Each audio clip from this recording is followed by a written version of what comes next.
Brush করা দিয়ে মর্নিংটা শুরু করলাম তোমাদের সাথে। তখন প্রায় সকাল 6টা বাজে, আমরা একটু তাড়াতাড়ি উঠি ঘুম থেকে। তো ব্রাশটা করে নিয়ে এরপর চলে যাব আমি ঘরটা মুছতে। আর এখানে ওরা ঘুমাচ্ছে, আর মামের বাবা। আমি তো ঘরটা মুছে নেব এই ফাঁকে, কারণ মেয়ে উঠে গেলে না আর কিছু করা যায় না। তো এটা আমাদের ডাইনিং রুমও বলা চলে না, ঠাকুর ঘরের সামনে একটা বড় বারান্দা আছে সেইটা। তো আর ওটা ঠাকুর ঘর, যেটা পর্দা টানা ছিল। আর এরপর জানলাগুলো খুলে দিলাম, সকালবেলা জানলা বন্ধ থাকলে ভালো লাগে না। তারপর শান্তনু তো বেরিয়ে গেছে, আর আমি স্নানও করে নিয়েছি, মেয়ে নিচে ছিল তখন।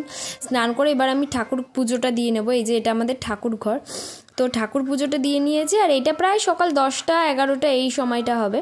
আর মাম তো দেখছো খেলার এখন নতুন হাঁটা শিখেছে, খুব টুকটুক করে খালি হাঁটে। তারপর মামকে রস খাইয়ে স্নানটা করিয়ে দিয়েছি, আর ওই যে বসেছিল। আর এটা হলো বিকেলবেলা, আমাদের বাড়ির সামনে একটা বাচ্চা এসেছিল, মাম তো তাকে পেয়ে খুব খুশি হয়েছে। তো বাচ্চাটার সাথে কিছুক্ষণ খেলা। আর এখানেও ঠাম্মি ছোট ঠাম্মি সবাই ছিল। আর এটা রাত্রিবেলা 10টার সময়, ডিনারটা ওই সময় করায়। তো আজকে ব্লগটা এত অবধি, ভালো লাগলো লাইক সাবস্ক্রাইব করতে ভুলো না কিন্তু তোমরা।